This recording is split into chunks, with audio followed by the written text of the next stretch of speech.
So I'm just going to get right into it. I didn't really grow up with much of a Catholic foundation. I was baptized as a baby, but that was about the extent of it. As a family, we really didn't pray together. We didn't go to Mass. I didn't even own a Bible until I was 18. The home that I grew up in, it was chaotic, it was abusive, it was difficult. And as I got older, I just drifted further and further away from any belief in God. And by the time I was in high school, I considered myself an atheist, but agnostic at best.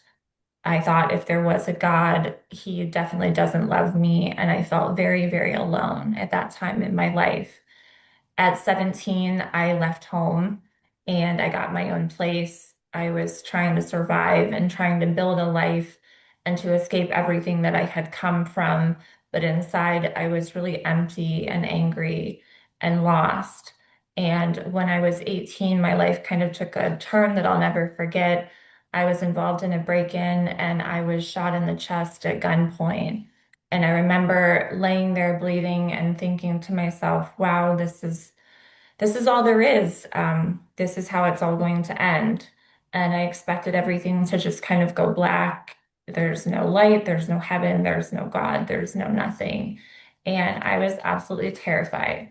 But I survived that. And after surgery, I was lying in the hospital, and a Catholic priest came in to give me what was at the time called last rites. And part of me was relieved because I didn't want to die alone. But another part of me was really angry because he represented a God that I really didn't believe in. So I was rude. I pushed him away. I told myself that I didn't need his prayers, but something about that moment stuck with me.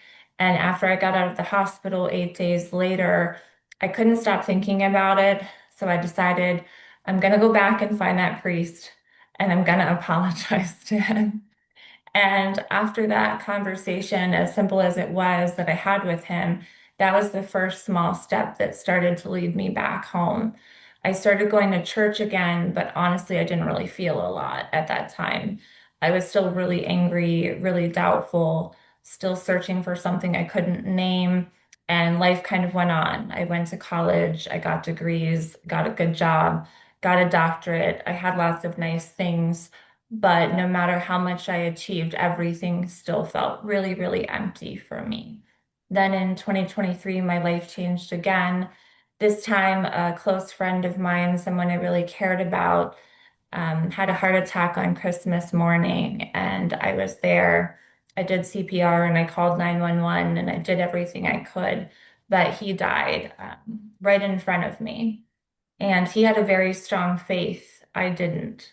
So I was angry at God again that it all happened, and especially on Christmas morning. I remember walking the stations of the cross at night and shouting why and asking God, why did you let this happen? Why did you take someone from me? But I kept showing up anyways because somewhere deep down inside, I hoped that maybe God would show up too. And one night he did in a very unexpected way. On one of those walks, I met another parishioner who invited me to something called ChristLife. And I didn't know what it was, but I decided to go. I was really desperate for answers. And through ChristLife, I met people from all walks of life, some that were really strong in their faith and some that were searching just like me. But what struck me was that everyone who was there was looking for something real. And they talked about having a real relationship with Jesus, not just knowing about him, but actually knowing him. And that was new for me because to me, God had always felt distant and unreachable. But through Christ's life, I began to see that Jesus wasn't far away at all. He was close and personal. And as I went through the rest of the sessions, something in me began to change. And I even became a table facilitator because I loved it so much. And for the first time, I began to see God not as someone I feared or resented, but as someone who loved me deeply. And after finishing the program, I wanted to know more. So I did something I never thought I'd do, and I applied to the seminary. And now I'm studying theology and I'm training for the lay ecclesial ministry program. So all of this to just say that I don't stand here today as someone that has it all figured out. I stand here as someone who is found by God. And if my story says anything, it's just that God never stops pursuing us, even when we're running in the opposite direction.